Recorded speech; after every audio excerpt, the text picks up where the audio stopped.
ನಮಸ್ಕಾರ ಎಲ್ಲರಿಗೂ, welcome back to minimum talks. ನಮ್ಮ ಕರ್ನಾಟಕದ ವೀರವನಿತೆಯರಾದ ರಾಣಿ ಅಬ್ಬಕ್ಕಾದೇವಿ, ಬ್ರಿಟಿಷರನ್ನ ನಡುಗಿಸಿದ ರಾಣಿ ಕಿತ್ತೂರು ಚೆನ್ನಮ್ಮ, ವನಕೆಯಿಂದ ವೈರಿ ಪಡೆಯನ್ನ ಸದೆಬಡಿದ ಓಬವ್ವ, ಕೆಳದಿ ಚೆನ್ನಮ್ಮ, ಬೆಳವಡಿ ಮಲ್ಲಮ್ಮ ಇವರನ್ನೆಲ್ಲ ಎಷ್ಟು ನೆನೆದರೂ ಸಾಲದು. ಈ ದಿಟ್ಟ ಮಹಿಳೆಯರ ಪಟ್ಟಿಗೆ ಸೇರುವ ಮತ್ತೊಬ್ಬ ವಿಶೇಷ ಹೋರಾಟಗಾರ್ತಿ ಮಹಾಮಂಡಲೇಶ್ವರಿ ರಾಣಿ ಚೆನ್ನಭೈರಾದೇವಿ.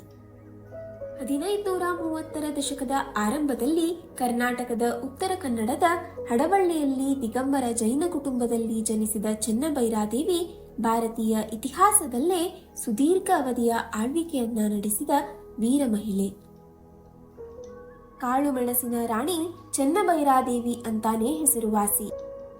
ನಗಿರೆ ಅಂತ ಒಂದು ಪ್ರಾಂತ್ಯ ವಿಜಯನಗರದ ರಾಜನ ನಿಯಂತ್ರಣದಲ್ಲಿದ್ದ ಸಣ್ಣ ಪ್ರಾಂತ್ಯಗಳಲ್ಲಿ ಒಂದಾಗಿದ್ದು, ಗೇರುಸೊಪ್ಪು ಪ್ರಾಂತ್ಯ ಹಾಗೂ ಮಹಾಮಂಡಲ ಅಂತ ಕರೆಯಲ್ಪಡ್ತಿತ್ತು. ಈ ಪ್ರಾಂತ್ಯ ಶರಾವತಿ ನದಿಯ ದಡವನ್ನ ಅನುಸರಿಸಿ ದಕ್ಷಿಣ ಗೋವಾದಿಂದ ಮಲಬಾರ್ವರೆಗೆ ವಿಸ್ತರಿಸಿತ್ತು.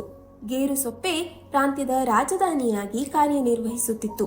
ಈ ಪ್ರಾಂತ್ಯವು ಮಸಾಲೆಗಳಿಂದ ಸಮೃದ್ಧವಾಗಿತ್ತು ಮತ್ತು ಪಶ್ಚಿಮ ಕರಾವಳಿಯಲ್ಲಿ ಭಟ್ಕಳ, ಹೊನ್ನಾವರ ಮತ್ತು ಕಾರವಾರದಂತಹ ಪ್ರಮುಖ ಬಂದರುಗಳನ್ನು ಹೊಂದಿತ್ತು. ವಿಜಯನಗರದ ಸಾಳುವ ರಾಜವಂಶದ ಒಂದು ಶಾಖೆಯ ರಾಜರು ಗೇರುಸೊಪ್ಪೆಯನ್ನ ಆಳಿದರೆ, ಇನ್ನೊಂದು ರಾಜವಂಶ ಹಾಡುವಳ್ಳಿ ಅಂದ್ರೆ ಈಗಿನ ಭಟ್ಕಳವನ್ನ ಆಳುತ್ತಿತ್ತು. ಹಾಡುವಳ್ಳಿಯ ರಾಜ ಇಮ್ಮಡಿ ದೇವರಾಯ 1542ರಲ್ಲಿ ಮಡಗೋವಾ ಬಳಿ ನಡೆದ ಪೋರ್ಚುಗೀಸರೊಂದಿಗಿನ ಭೀಕರ ಯುದ್ಧದಲ್ಲಿ ಸೋತ. ನಂತರ ಪೋರ್ಚುಗೀಸರು ಅವನ ರಾಜಧಾನಿ ಭಟ್ಕಳವನ್ನ ಸುಟ್ಟು ಹಾಕಿದರು.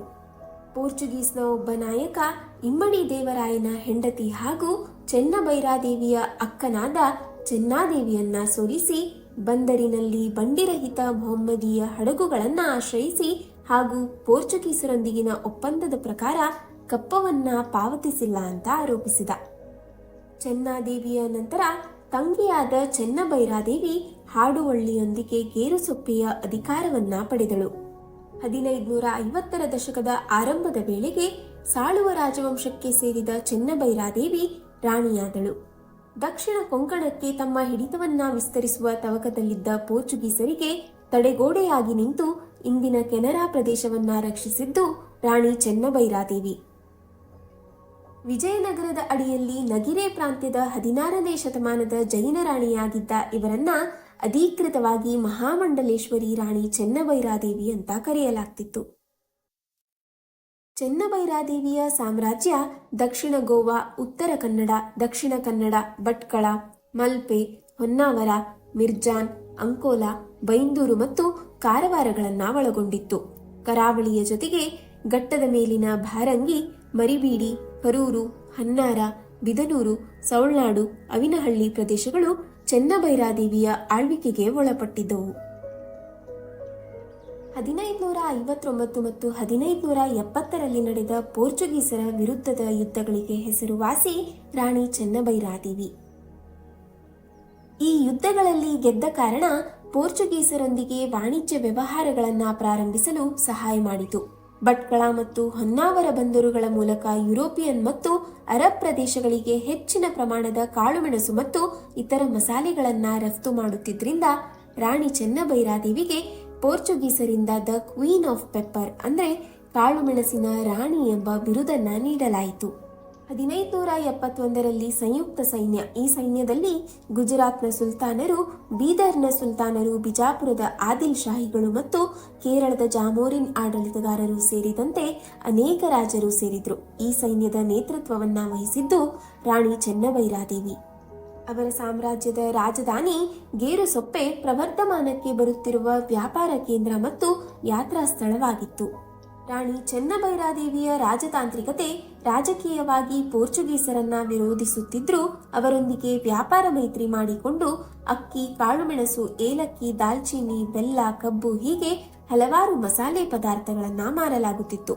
ರಾಣಿ ಚೆನ್ನಭೈರಾದೇವಿಯ ಈ ರಾಜತಾಂತ್ರಿಕತೆ ಇಲ್ಲದೇ ಇದ್ದರೆ ಮಾವು, ಗುಳಿಮ, ಸುರಹೊನ್ನೆ, ಹೆಬ್ಬಲಸು ಹೀಗೆ ಇತ್ಯಾದಿ ಮರಗಳನ್ನ ಕದ್ದು ಪೋರ್ಚುಗೀಸರು ಅವರ ಹಡಗಿನ ನಿರ್ಮಾಣಕ್ಕೆ ಬಳಸಿಕೊಂಡು ಇಡೀ ಪಶ್ಚಿಮ ಘಟ್ಟವೇ ಬರುಡಾಗಿ ಹೋಗುತ್ತಿತ್ತು. ಚೆನ್ನಭೈರಾದೇವಿ ಅಘನಾಶಿನಿ ನದಿಯ ದಡದಲ್ಲಿ ಮಿರ್ಜನ್ ಕೋಟೆಯನ್ನ ನಿರ್ಮಿಸಿದರು. ಅದನ್ನ ಬಳಸಿ ಕಾಳುಮೆಣಸಿನ ವ್ಯಾಪಾರವನ್ನ ನಿಯಂತ್ರಿಸಿದರು. ಅವರ ಆಳ್ವಿಕೆಯ ಕಾಲದ ಮಿರ್ಜನ್ ಕೋಟೆ ಮತ್ತು ಕಾನೂರು ಕೋಟೆಯ ಅವಶೇಷಗಳನ್ನ ಇಂದಿಗೂ ಕಾಣಬಹುದು. 1562ರಲ್ಲಿ ಕಾರ್ಕಳದಲ್ಲಿ ಚತುರ್ಮುಖ ಬಸದಿಯನ್ನ ನಿರ್ಮಿಸಿದರು. ಪೋರ್ಚುಗೀಸರ ಕಿರುಕುಳದಿಂದ ಹಾಗೂ ಮತಾಂತರದಿಂದ ತಪ್ಪಿಸಿಕೊಳ್ಳಲು ಬ್ರಾಹ್ಮಣ ಉದ್ಯಮಿಗಳು ಮತ್ತು ನುರಿತ ಕೊಂಕಣಿ ಕುಶಲಕರ್ಮಿಗಳು ರಾಣಿಯ ರಾಜ್ಯದಲ್ಲಿ ಆಶ್ರಯವನ್ನ ಪಡೆದಿದ್ದರಂತೆ.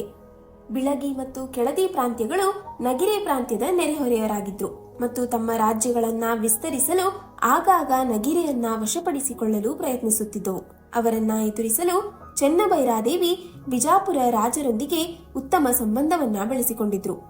ಆದರೆ ಕೆಲ ಸಮಯದ ನಂತರ ಕೆಳದಿ ಮತ್ತು ಬಿಳಗಿ ಮುಖ್ಯಸ್ಥರು ಏಕತೆಯ ಶಕ್ತಿ ಸೂತ್ರವನ್ನ ಅಳವಡಿಸಿಕೊಂಡರು. ಕೆಳದಿ ಮತ್ತು ಬಿಳಗಿಯ ಸಂಯೋಜಿತ ಪಡೆಗಳು ಗೇರುಸೊಪ್ಪೆಯ ಮೇಲೆ ದಾಳಿ ಮಾಡಿ ಅಂತಿಮವಾಗಿ ರಾಣಿಯನ್ನ ಸೋಲಿಸಿದರು. ಗೇರುಸೊಪ್ಪೆ ಪ್ರಾಂತ್ಯ ಕೆಳದಿಯವರ ವಶವಾಯಿತು. ವಯೋಸಹಜ ರಾಣಿಯನ್ನ ಕೆಳದಿಯಲ್ಲಿ ಸೆರೆ ಹಿಡಿಯಲಾಗಿತ್ತು ಹಾಗೂ ರಾಣಿ ಜೈಲಿನಲ್ಲಿ ಕೊನೆಯುಸಿರೆಳೆದಳು. ಭಾರತೀಯ ಇತಿಹಾಸದಲ್ಲಿ ಅತಿ ಹೆಚ್ಚು ಕಾಲ ಅಂದರೆ 1552ರಿಂದ 16,006ರವರೆಗೆ ಒಟ್ಟು 54 ವರ್ಷಗಳ ಕಾಲ ಆಳಿದ ಏಕೈಕ ರಾಣಿ ಚೆನ್ನಬೈರಾದೇವಿ. ರಾಣಿ ಚೆನ್ನಬೈರಾದೇವಿಯವರು ತಮ್ಮನ್ನ ತಾವು ಶಕ್ತಿಯುತ ಮಹಿಳೆಯಾಗಿ ಬಿಂಬಿಸಿಕೊಳ್ತಾರೆ. ಅವರ ಹೋರಾಟ, ತಮ್ಮ ರಾಜ್ಯ, ಪ್ರಜೆಗಳು ಮತ್ತು ಜೈನ ಧರ್ಮದ ಬಗೆಗಿನ ಸಮರ್ಪಣೆ, ಜೀವನದ ಏರಿಳಿತಗಳು, ವೈಭವ ಮತ್ತು ಅವರ ನಿರ್ಣಯಗಳು ಆಧುನಿಕ ಮಹಿಳೆಯರು ಮತ್ತು ಮಾನವೀಯತೆಗೆ ಮಾರ್ಗದರ್ಶನದ ದೀಪಗಳಾಗಿವೆ.